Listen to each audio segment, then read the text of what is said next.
உலகில் பெண் வர்க்கம் 100 கோடியாம், அதிலே நீ யாரடி?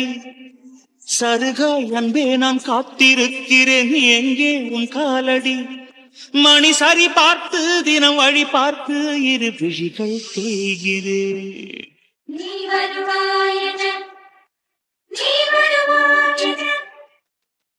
பார்த்து ஷோ ஏன்டா ப்ரப்போஸ் பண்ணோன்னு இருக்கு விஜய்கிட்ட. ப்ரப்போஸ் பண்ண நாள்ல இருந்தே இந்த ஆபீஸ் வர்றதுக்கே என்னமோ பயமாவே இருக்கு. பயந்து பயந்து வர வேண்டியதா இருக்கு. இந்த எக்ஸாம் பேப்பர் கொடுக்கும்போது ஒரு பதட்டமும் பயமும் வருமே, அந்த மாதிரி இருக்கு. ஷோ அவரை பார்த்தா ஸ்மைல் பண்ணவா பேசவா எப்படி ரியாக்ட் பண்ணனே தெரியலையே. சும்மா இருந்திருக்கலாம். ஏய் மகா, உனக்கு வாயில தாண்டி இருக்கு சனி. இதுக்கு ஒரே சொல்யூஷன், பேசாம ஆபீஸ் மாற வேண்டியதுதான். இப்பதான் எல்லாத்தையும் புது ஆபீஸ்ல இருந்து பழைய ஆபீஸ்க்கு, பழைய ஆபீஸ்ல இருந்து புது ஆபீஸ்க்கு சேஞ்ச் பண்ணுவாங்களே. நீ மேனேஜர்ட்ட பேசிட வேண்டியதான். ஃபர்ஸ்ட் சுஜாக்காட்ட ஒரு அட்டெண்டன்ஸ் போட்டு வைப்போம். அவங்க தானே இப்ப மெயினா அங்க இருக்காங்க. அவங்ககிட்ட பேசலாம். எப்படியாவது நான் ஆபீஸ் சேஞ்ச் பண்ணுங்கன்னு கேட்கலாம். ஏன்னா அவரும் நானும் பக்கத்துல இருக்கோம். பேசணும்னு தோணும், பார்க்கணும்னு தோணும். நமக்கு தோணாலும் அவருக்கும் தோணும்ல. லவ்னா 2 பேருக்கும் வரதா லவ். ஒருத்தங்களுக்கு வந்தா கண்டிப்பா அது அஃபெக்ஷன் தான். ஆமா கண்டிப்பா நாளையில இருந்து அந்த ஆபீஸ் போறதுக்கு ட்ரை பண்ணணும். சரி பரவாயில்ல, தப்பு பண்ணது நம்ம தானே. அவருக்கு நம்மள ஏதோ பிடிக்கலையா இருக்கும். நமக்கு பிடிச்சிருக்கனால அவருக்கு பிடிக்கணும்னு எந்த கட்டாயமும் இல்லையே. அவரை பார்த்தோன்னே ஜஸ்ட் ஒரு ஹாய் சொல்லுவோம், அது போதும். எதுவும் தெரியாம யாரையோ பார்த்த மாதிரி பேசாம இருக்கிறதுக்கு நமக்கெல்லாம் வராதுப்பா. ஜஸ்ட் ஹாய் சொல்லுவோம், நம்ம வேலையை நம்ம பார்ப்போம். நாளைக்கு இல்ல இந்த வீக்குள்ள ஆபீஸ் சேஞ்ச் ஆயிடும். Thank God. அப்பா இப்பதான் எனக்கு உயிரே வந்த மாதிரி இருக்கு. ஷப்பா இன்னைக்கு அது வருவாளோ மாட்டாளோ மனசுக்குள்ள ஒரே போராட்டமா இருக்கு. மகாவை பார்த்தோம்னா கொஞ்சம் சந்தோஷமாவே இருக்கு. இன்னும் விட்ட பேசாம இருக்க கூடாது. நம்ம இவ்வளவு நாள் மௌனம் கழிச்சதெல்லாம் போதும். ஒரு பொண்ணா இருந்து தைரியமா போல்டா நம்மகிட்ட ப்ரப்போஸ் பண்ணிருக்கா. நம்ம அதை அக்செப்ட் பண்ணாட்டாலும் நார்மலா எப்பவும் கேஷுவலா பேசிட்டு இருந்துக்கலாம். நம்மளையும் கொஞ்சம் மிஸ்டேக் இருக்கதான் செய்யுது. சரி அதுக்கு என்ன, இன்னைக்கு பேசிடுவோம். என்னடா பேசம் கேட்டு வாயை பார்த்துட்டு நிக்க. மகா அப்படின்னு கூப்பிடு. இல்லையே எக்ஸ்கியூஸ் மீனாவது சொல்லு. பாவம் அவளுக்கு மனசுக்குள்ள ஒரு பதட்டமா இருக்கு போல. அதான் ஆபீஸ் வர்றதுக்கு இவ்வளவு தூரம் யோசிச்சு வந்திருக்கா. அந்த அளவுக்கு பெரிய தப்பு ஒண்ணும் பண்ணல நீ மகா. என் மேலதான் மிஸ்டேக்னு நினைக்கிறேன். என்னடா பார்த்து முடிச்சுக்கிட்டே இருக்க? அவள்கிட்ட என்னன்னு பேச வேண்டியதுதானே. ஆனாலும் விஜய் உனக்கு இவ்வளவு யூகோ இருக்கவே கூடாது. சரி சும்மா பேசுடா. இப்படி என்ட்ரன்ஸ்ல இருந்தீங்கன்னா ஆள் போக வேண்டாமா? தள்ளி நின்னுங்க. ஏன் விஜய் இப்படி பேசுறீங்க? எனக்கு அழுவே வந்துரும் பாத்துக்கோங்க. நான் உங்கள்ட்ட 20 நாளைக்கு அப்புறமா ப்ரப்போஸ் பண்ணேன். அதுக்கு முன்னாடி ஒரு 20 டேஸ் நம்ம ஃப்ரெண்ட்லியா தானே பேசியிருக்க பழகிருக்கோம். அந்த ஃப்ரெண்ட்லியாவது நீங்க மனசு வச்சுக்கிட்டு ஹாய் ஹலோ ஏன் என்னால வரல ஃபீவரா அப்படின்னா ஒரு வார்த்தை கேட்கலாம்ல. தள்ளி நிலங்கன்னு சொல்லிங்க, எனக்கு ரொம்ப கஷ்டமா இருக்கு விஜய். ஒரு பொண்ணா போல்டா தைரியமா ப்ரப்போஸ் பண்ண, நான் அதை அக்செப்ட் பண்றேன். இதெல்லாம் பெரிய விஷயம். ஒரு பொண்ணு ப்ரப்போஸ் பண்ணுங்கிறது அதையே ஈஸியா பண்ணிட்ட. ஏன் என்னை பார்த்து நீ ஒரு வார்த்தை எப்படி இருக்கீங்க விஜய் நல்லா இருக்கீங்களா, ஏன் போன் பண்ணல மெசேஜ் பண்ணல கேட்க மாட்டியோ? அதுக்கு இருக்க தைரியம் உனக்கு இதுக்கு இல்ல. இதை நம்ப சொல்றியா? இதோ இதோ தாராளமா வழி இருக்கு. போங்க சார் போங்க. இல்ல இப்போ இங்க என்ன நடந்துது? இல்ல என்ன நடந்துதுன்னு ரோட பேசிட்டு போறாரு. அத அழாத என்ட்ரன்ஸ் சார் பாப்பாரு. நல்லா இருக்கேன்னு கேட்க வேண்டாம். ஏன் என்ன வரலன்னு கேட்கலாம்ல. அவ்வளவு பெரிய கொடுமைக்காரியா நானு? ப்ரப்போஸ் பண்ணது அவ்வளவு தப்பா? எனக்குலாம் ஒருத்தங்க மாதிரி மனசுல ஒண்ணு வச்சுட்டு வெளியே ஒண்ணு பேச வரவே வராது. அதான் மனசுல ஒண்ணு போட்டு உடைச்சிட்டேன். அதை இவரை இப்ப நான் கட்டாயப்படுத்தலையே என்ன பண்ணி ஆகணும்னு. என் மனசுக்கு பிடிச்சிருக்குன்னு சொன்னேன். அது மாதிரி அவருக்கு பிடிச்சிருக்குன்னா பிடிச்சிருக்கு, பிடிக்கலன்னு சொல்லி தொலைய வேண்டியதுதானே. நானும் பாத்துட்டு இருக்கேன். 3 நாளா முகத்தையும் தூக்கி வச்சுக்கிட்டு ஒரு மெசேஜ் இல்ல ஒரு போன் இல்ல. கேஷுவலா கூட ஃப்ரெண்ட்லியா பேச மாட்டேங்காரு. எனக்கு இந்த ஆபீஸ்ல இவரை விட யாரு தெரியும்? எனக்கு தெரிஞ்சு இவருக்கு என்ன பார்க்க கூட பிடிக்கல போல. ரொம்ப ஈடிட் ஆகுறாரு. ஆனா விஜய் 20 நாளா ஏதோ ஃப்ரெண்ட்லியா பழகிட்டோம், அது போதும். இன்னும் நீங்க என்ன பார்த்து பார்த்து இரிட்டேட் ஆக வேண்டாம், கஷ்டப்பட வேண்டாம். உங்களுக்கு என்ன ஏதோ ஒரு விதத்துல பிடிக்கல புரிஞ்சுக்கிறேன். இன்னும் அந்த ஆபீஸ்ல இருக்க மாட்டேன் விஜய், இருக்க மாட்டேன். பழைய ஆபீஸ் சேஞ்ச் பண்ணி கேட்பேன். இல்லையா வேண்டான்னு வேலையை வேண்டான்னு எழுதி கொடுத்துட்டு நான் போயிடுறேன். ஐயோ இன்னைக்கு ஒரு நாள் எப்படி சமாளிக்க?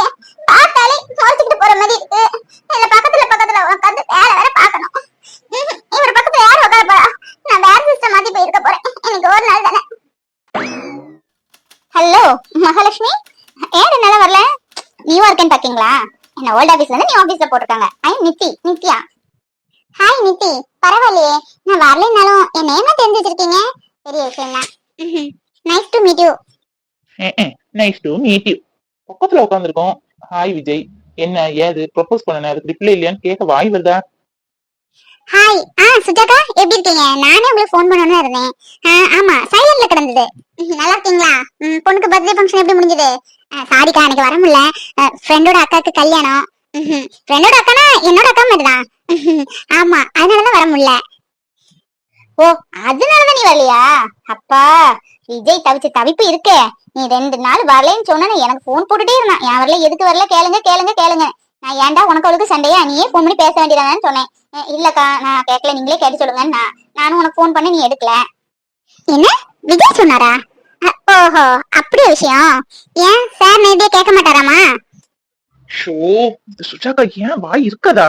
ஷோ, சொல்லிட்டாங்க போல இருக்கு. என் மனதை கொள்ளையடித்தவளே பாபா, என் மனதை கண்டுபிடித்தவளே, அழகிய முகம், அழகு முகம். அக்கா, நான் உங்களுக்கு எது கால் பண்ணணும்னு இருந்தேன்னா, எனக்கு இந்த ஆபீஸ் கொஞ்சம் போரா தெரியுது. நீங்க வேற இல்லையா? அதான் என்ன ஆபீஸ் கொஞ்சம் சேஞ்ச் பண்ணி தருவீங்களாக்கா? நீங்க தான் காலி நாள்னு கேள்விப்பட்டேன். ப்ளீஸ் ஏதாவது ரெக்கமெண்டேஷன் பண்ணி இங்க இருந்து என்னங்க மாத்த முடியுமா? அடிங்க ஐயால, 2 நாள் வராதுக்கே 2 ஜென்மம் மாதிரி தவிச்சு தவிப்பு எனக்கு தான் தெரியும். அந்த ஆபீஸ் போறாங்கல்ல, அந்த ஆபீஸ் எப்படி பேரு அதையும் பாத்துக்கேன் நானு. வெளியே வா, எனக்கு உனக்கு இருக்கு. வரேன் டார்லிங். நிஷா, நீ இல்லாத ஒவ்வொரு செகண்டும் எனக்கு நரக்க மாதிரி இருக்கு. உன்னை பார்த்துட்டே இருக்கணும், உன்கிட்ட பேசிக்கிட்டே இருக்கணும்னு தோணுது. பட் நம்மளோட ஒர்க்குன்னு ஒண்ணு இருக்குதே, ஒர்க்கையும் பார்க்கணும்ல. என்ன செய்ய, எங்க அப்பா அம்மா ஒரு காலத்துல சொத்து சோகம் வாங்கி இந்த ஊர்ல குவிச்சுட்டாங்க. அது இத்தனை வருஷமா கண்டுக்காமலே விட்டுட்டேன். அதனால பாதி சொத்தை நிறைய பேர் ஆட்டையே போட்டுட்டா. சரி, மீதி இருக்கிறது நமக்கு இல்லாட்டாலும் நம்ம குழந்தைங்களுக்கு யூஸ் ஆகும்லடா செல்லம். சுஜி, சீக்கிரம் வாடா. நீ இல்லாம போர் அடிக்கி. உன்னை பார்க்காம பேசாம எனக்கு ரொம்ப கஷ்டமா இருக்கு தெரியுமா? 1 வீக் ஆச்சு நீ இந்தியா போய். தினம் போன்லயே பேசிட்டு இருக்க வேண்டியதா இருக்கு. சீக்கிரம் வாடி செல்லம். அப்பா நம்ம கல்யாணத்துக்கு எல்லாமே ஏற்பாடு பண்ணிட்டாரு தெரியுமா? மாப்பிள்ள மட்டும்தான் வரணும். பொண்ணு கூட ரெடி ஆயிட்டேன்னு ஏன்?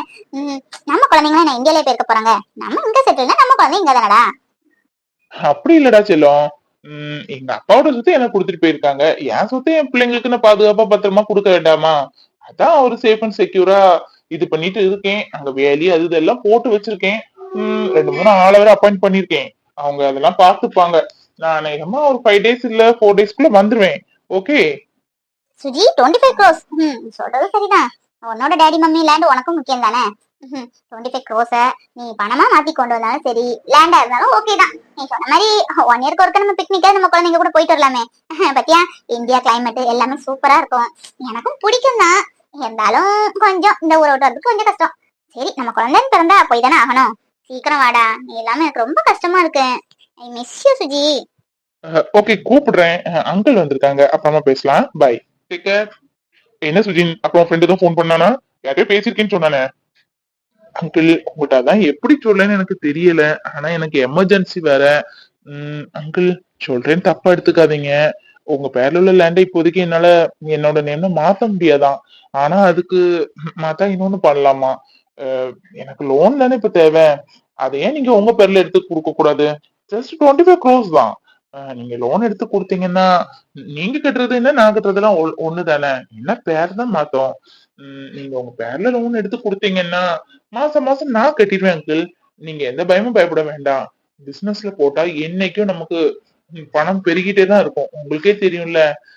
அதான் அங்கிள், எப்படி உங்ககிட்ட சொல்லன்னு தெரியாம தவிச்சிட்டு இருந்தேன். என்னது லோனா? ஏன் தெரியலையா? நான் இது வரைக்கும் லோன் போனதே இல்லையா சுஜின்? ஏன் நேம் சேஞ்ச் பண்ண முடியும்னு சொல்லிட்டாங்களா? என்ன டாடி, ரொம்ப காரசாரமா விவாதம் போயிட்டு இருக்கு போல இருக்கு. Any problem? இல்ல இல்ல பிரியா. சுஜினுக்கு இப்ப எமர்ஜென்சி 25 crores வேணுமா? அதான் என்னோட லேண்ட்லாம் அவர் பேர்ல மாத்தினா அதை வச்சு எதுவும் லோன் இது பண்ணலான்னு பார்த்தா அங்க எதுவுமே சேஞ்ச் பண்ண முடியாதுன்னு சொல்லிட்டாங்க. இப்ப என் பேர்ல லோன் எடுத்து கேக்குறாரு. அதான் என் பேர்ல எப்படி தெரியும் லோன் கேக்குறதுன்னு யோசிச்சுட்டு இருக்கேன். நம்ம மாப்பிள்ள தான் லோன் எடுத்து கொடுக்க பத்தி எனக்கு எந்த இதுவும் இல்ல. இருந்தாலும் நம்ம ஆடிட்டர் பேசிக்கிட்டு. உங்களுக்கு லோன் கிடைக்காது.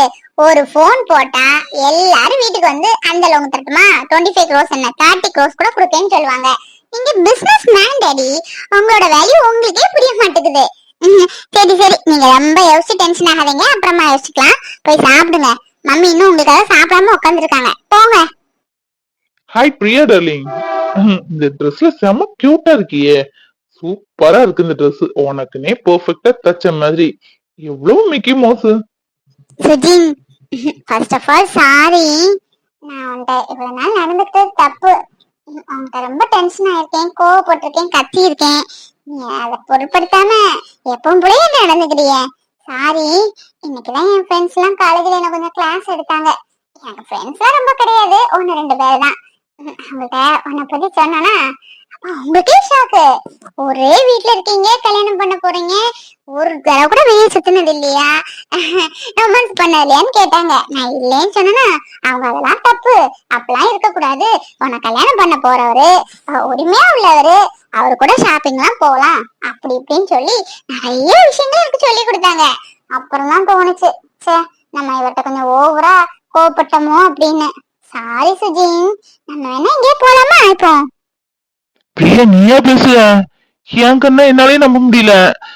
நீயா கிட்ட வந்து சும்மா ஜஸ்ட் ஃப்ரெண்ட்லியா கை போட்டு பேசினாலே கையை எடு, எனக்கு தொத்து பெருசுனாலே பிடிக்காதும்ப. இப்போ வெளியே போலாமான்னு கேக்குறேன், ஆச்சரியமா இருக்கு. இல்ல சுஜி, நான் பண்ணது தப்புதான். நமக்கு எப்போ கல்யாணம் ஆயிருக்கணும், இந்த லோன்னால டிலே ஆயிட்டே இருக்கு. எப்படி பார்த்தாலும் ஒரு வாரம் இல்ல 10 நாளைக்குள்ள நம்ம கல்யாணம் இருக்கதான் போகுது. அதுக்குள்ள அதுக்குள்ள ரொமான்ஸ் பண்ணலாமா? பண்ணலாமே. கரும்பு தின்ன கூலியா? என்ன பிரியா, உன்ட இப்படி ஒரு மாற்றத்தை நான் எதிர்பார்க்கவே இல்லையே. ஏய், இதான் சாக்குன்னு கை வைக்கிற பத்தியா? எனக்கு இடுப்புல கை வச்சா கூச்சமா இருக்கும். கை எடு சுஜி, தோல் மேல போடு. கை எடுங்க சுஜி. பரவாயில்லையே, உன் கூட ரொம்ப நல்ல நல்ல ஃப்ரெண்ட்ஸ் எல்லாம் இருக்காங்க போல இருக்க. வேற என்ன சொல்லி தந்தாங்க உன் ஃப்ரெண்ட்ஸ்? இல்ல சொன்னேன்னா நான் அந்தபடி நடந்துப்பேன், இல்ல நான் கொஞ்சம் ஒவ்வொரு எக்ஸ்ட்ரீமா போயிருவேன், அதுக்குதான் சொல்றேன். உன் ஃப்ரெண்ட்ஸ் வேற என்ன சொன்னாங்க? என் ஃப்ரெண்ட்ஸ் புகழ்றேன், என்ன புகழ்றேன்னு தெரியல. சரி, இப்ப என்ன நீ தூக்கு, அப்போ ஒண்ணு நான் சொல்லுவேன். வெறும் தூக்குறது மட்டும் இல்ல, தூக்கிட்டு ஒவ்வொரு ஸ்டெப்பா ஏறி நம்ம ரூமுக்கு போறோம். அப்புறம் என் ஃப்ரெண்ட்ஸ் சொன்னதெல்லாம் சொல்லுவேன். தூக்கிடுவோம், அதுக்கு தானே நான் இருக்கேன். எப்படா நீ இப்படிலாம் பேசுவேன்னு எதிர்பார்த்துட்டு இருந்தேன். பழமே நழுவி பால்ல விழுகுனா கேட்கவா வேணும். படியில தூக்கிட்டு போறது என்ன, இந்த ஊரே உன்னை அப்படி தாங்கிட்டு சுத்துவேன். Priya, I love you Priya. நீ இப்படி பேசினா எவ்வளவு அழகா இருக்கு தெரியுமா? அதை விட்டுக்கிட்டு பக்கத்துல இருந்துகிட்டே பேச கூட மாட்டா ஒழுங்கா. இப்பதான் எனக்கு மனசுக்குள்ள குழு குழு குழுன்னு இருக்கு. சுஜி, சாரி சுஜி, நான் ஒரு மக்கு. நம்மள எவ்வளவு ஆசையா இருக்கேன் பத்தியா? உன்னை பத்தி நான் இந்த அளவு டீப்பா யோசிக்கவே இல்லையே. என் ஃப்ரெண்ட்ஸ் எல்லாம் சொன்ன மாதிரி நான் மக்கு தான். சரி சுஜி, வா ரூம்ல போய் என் ஃப்ரெண்ட்ஸ் சொன்னதெல்லாம் சொல்றேன். அவங்க என்னெல்லாம் சொன்னாங்க தெரியுமா? ஏன்டா இப்படி பாத்துட்டே இருக்கேன், எனக்கு ஒரு மாதிரியா இருக்கு. பாத்துக்கிட்டே இருக்காத சுஜி, எனக்கு என்னமோ ஒரு மாதிரியா இருக்குது. சொல்லு என்ன? இல்ல பிரியா, என்ன அழகா இருக்க. அப்பா, என்னை விட்டா இன்னைக்கு முழுக்க முழுக்க உன்னை பார்த்து ரசிச்சுக்கிட்டே இருப்பேன். அப்பா, அந்த கண்ணும் அந்த லிப்ஸ், அப்பா என்ன கொல்லுற பிரியா. இந்த அழகெல்லாம் உனக்கு தானடா, உனக்கு தான் சொந்தம் நானு. நீ ரொம்ப புகழாத, எனக்கு ஒரு மாதிரி வெக்கமா வருது. சரி, பேசிட்டே நிக்காம கூட்டிட்டு மேல போ. நம்ம அங்க போய் நிறைய பேசலாம். அப்பாடா, பைக்ல காத்த புடுங்கி விட்டாச்சு. இனி நீ பைக்ல போய் போயிடுவேன், வந்தா என் கூட மட்டும்தான் வரணும். எப்படி எப்படி ஆபீஸ் மாதிரி பேர் ஆபீஸுக்கு போகுது பாக்க. இந்த விஜய் விட்டுட்டு நீ போயிருவ, விஜய் உன்னை விட்டுருவான்னு நினைக்கிறேன். சரி, ஒரு நாள் கொஞ்சம் அமைதியா இருந்து பாப்போமே, மேடம் தன்னால வந்து பேசுறாங்களா பாப்போமேன்னு பார்த்தா ஆபீஸ் மாதிரி போறியாமே, விட்டுருவேன். அவ்வளவு மாதிரியே அவ ஸ்கூட்டியும் அழகா திமுறா இருக்கு. மகா மகா பாவம். நம்ம பைக்ல காத்து உரி விட்டுட்டோம், நம்ம கூட வருவான்ல. ஐயோ, இவர் என்ன க்ளோஸ் விளம்பரத்துல வர மாதிரி பல்ல ஈன்னு காமிச்சிட்டு வந்து நிக்காரு. பேசவா? வேண்டாம், அதான் காலையில முகம் கொடுக்காம தள்ளி நின்று போங்கன்னு சொன்னாரு. இவர்கிட்ட என்ன பேசுறது? இன்னைக்கு ஒரு நாள் தான், அதுவும் முடிஞ்சு. நாளையில இருந்து அந்த ஆபீஸ்க்கு போயிருவோம். இவரை பார்க்கவா முடியும்? ஷோ, அவரை திமிந்து பாக்குறதுக்கு ஒரு மாதிரியா இருக்கேன். என்னவோ நினைச்சுக்கிடுவாரோ? எல்லாரும் காமிச்சிட்டே இருக்காரு. ஏன் இன்னைக்கு வித்தியாசமா இருக்காரு? காலையில பாட்டு பாடுறாரு, கோவமா நடந்துக்கிறாரு, இப்ப என்னதான் பல்ல காமிச்சிட்டு இருக்காரு. சரி, ஒரு பாய்னா சொல்லிட்டு கிளம்புவோமா? ஏன்னா நம்ம அவரை பார்க்க போறது இல்லையே, அந்த ஆபீஸ் போயிருவோம். ஐயோ, பைக்ல காத்து போயிருக்கு. காத்து எப்படி போகும் புது பைக்ல? வாய்ப்பே இல்லையே. ஏதாவது கிளாஸ்ல இருந்து குச்சி ஏத்திட்டோமா? ஐயோ, எப்படி போறதுக்கு இப்போ? ஐயோ, பைக்ல நான் ஒழுங்கா ஓட்ட போடலையோ? இல்லையே, 2 ஓட்ட போட்டு விட்டனே. என்ன, பைக்ல ஓட்ட போட்டீங்களா? ஏன் விஜய், எதுக்கு ஓட்ட போட்டீங்க? புது பைக் தெரியுமா? பாருங்க, பஞ்சர் ஆயிட்டு. இப்ப நான் என்ன பண்றதுக்கு? ஏன் மேல ஏதாவது கோவம் நான் ஏன் பேசி தீக்க வேண்டியதுதானே? பைக்ல எதுக்கு காமிக்கிறீங்க? இல்ல கேக்குறேன், உங்ககிட்ட தான் நான் கேக்குறேன். அப்ப என்ன தப்பு பண்ணிட்டேன் நானு? எனக்கு உங்க பிடிச்சிருந்து ப்ரப்போஸ் பண்ணேன், அதுக்கு எனக்கு உரிமை இருக்கு. நீங்களும் ஓகே சொல்லணும்னு அவசியம் இல்ல. உங்களுக்கு பிடிச்சிருந்தா பிடிச்சிருக்கு, பிடிக்கலையா பிடிக்கலன்னு சொல்லிருக்கலாமே. முகத்தை ஊத்துக்கி வச்சுக்கிட்டு ஓரமா பாத்துக்கிட்டு ஒரு போன் இல்ல மெசேஜ் இல்ல, இப்போ பைக்ல காட்ட உரி விட்டுட்டீங்க. என்ன விஜய், அவங்க என்ன நினைச்சிட்டு தெரியுமா? அவங்க மேல எனக்கு எவ்வளவு பெரிய நம்பிக்கை இருந்தது தெரியுமா? எல்லா சுக்குனோட உடைச்சிட்டீங்க. நான் எப்படி இப்ப வீட்டுக்கு போறது? ஒரு 20 நாள் எவ்வளவு ஃப்ரெண்ட்லியா கேரிங்கா நல்லா நடந்துக்கிட்டீங்க. அது உண்மையா இல்ல இப்ப நடந்துக்கிட்டது உண்மையா எனக்கு சுத்தமா புரியல விஜய். ஏன் இப்படி இருக்கீங்க? இல்ல இந்த மாதிரி பொம்பளை பிள்ளைங்க இந்த மாதிரி அமைதியா இருந்தா மறந்துடும் நினைச்சீங்களோ? அப்படி நினைச்சா 20 நாள் நடிச்சீங்க. இல்ல, எனக்கு பதில் தெரிஞ்சே ஆகணும். ரொம்ப கஷ்டமா இருக்கு தெரியுமா? நம்ம 20 நாள் நல்லா பழகுனாங்க, திடீர்னு முகத்தை தூக்கி வச்சுக்கிட்டு இருக்காங்களே அப்படின்னா ரொம்ப கஷ்டமா இருக்கு எனக்கு. உங்களுக்கு கஷ்டமா இல்லாம இருக்கலாம், நீங்க இந்த மாதிரி நிறைய பாத்துக்கலாம், வேணாம். நான் அப்படி இல்ல. சொல்லுங்க, உங்களுக்கு என்ன பிடிக்கலங்கிறது எனக்கு தெரியுது. எனக்கு ஒரு நாள் தான், நாளைக்கு நான் வேற ஆபீஸ் போயிருவேன். அந்த ஆபீஸ்ல கிடைக்கல, ரிசைன் லெட்டர் கூட எழுதி கொடுத்துருவேன். போதுமா? சாரி, உங்களை ஏதோ ஹார்ட் பண்ணியிருந்தா ரொம்ப ரொம்ப சாரி. ஷோ, தயவு செஞ்சு சிரிக்காதீங்க, எனக்கு இருட்டிட்டீங்க இருக்கு. கோவத்தை நான் திட்டு கூட திட்டுங்க, ஏன் நான் ஆற கூட அடிங்க. அதுக்கு இப்படி பல்ல காமிச்சிட்டே இருக்காதீங்க. எனக்கு இப்ப தெரிஞ்சே ஆகணும், பைக்ல எதுக்கு காட்ட பிடிங்கி விட்டீங்க? இல்ல எதுக்கு காட்ட பிடிங்கி விட்டீங்கன்னு. ஒரு பொண்ணு பாவம் ஸ்கூட்டில போவாளே, அதுவும் லாங்கா போகணுமே, இப்படி பொங்கி விட்டுட்டமே. அவன் நீங்க எப்படி போவான்னு கொஞ்சமா யோசிங்களா? இப்ப எதுக்கு என் பைக்ல காட்ட பிடிங்கி விட்டீங்க? இல்ல எனக்கு தெரியணும், சொல்லுங்க. கண்டிப்பா தெரியணுமா? தெரிஞ்சுதான் ஆகணும். இவ்வளவு நாள் விளையாண்ட கேமுக்கு இன்னைக்கு ஃபைன் வந்துக்கலாம், சொல்லிதான் ஆகணும். பைக்ல காத்த புடிங்கி விட்டாதானே நீ என் கூட பைக்ல ஜாலியா வருவ. அந்த ஒரு காரணத்தால பைக்ல காத்து பிடிங்கி விட்டேன். இல்ல என்ன சொல்றீங்க, என்ன சொல்ல வரீங்க? சத்தியமா எனக்கு புரியல. பைக்ல காத்து பிடிங்கி விட்டா நான் உங்க கூட வருவேனா? ஆமா, பைக்ல காத்த பிடிங்கி விட்டா கண்டிப்பா நீ என் கூட வரதானே செய்வ. சும்மா இல்ல, என் லவ்வராட்டு. அட மக்கு மகா, இன்னுமா புரியல? I don't love you. எனக்கு உன்ன ரொம்ப ரொம்ப பிடிச்சிருக்கு. எனக்கு கல்யாணம் ஒண்ணு ஆனா உன் கூட மட்டும்தான். என்ன சொன்னீங்க விஜய்? நீங்க சத்தியமா லவ் பண்றீங்களா? விளையாடாதீங்க விஜய், உண்மையிலேதானே? ஓஹோ, இப்படி சொன்னா நம்ப மாட்டீங்க, கொஞ்சம் வேற விதமா சொல்றேன். Just a minute. I am so sorry Maha, உன்னை 4 நாள் வெயிட் பண்ண வச்சுட்டேன். Sorry sorry sorry, please, I love you so much. என் வாழ்க்கைன்னு ஒண்ணு ஆரம்பிச்சா உன் கூட தான். விஜய், நீங்களா பேசுறீங்க? கனவா நனவான்னு தெரியல எனக்கு. விஜய், ஏய் மகா, எங்க பாரு, உன்னை எனக்கு ரொம்ப பிடிச்சிருக்கு. வாழ்ந்தா உன் கூட மட்டும்தான். ஐ love you so much dear. Sorry, உன்னை 4 நாள் வெயிட் பண்ண வச்சுட்டேன். ஐயோ, I love so much Vijay.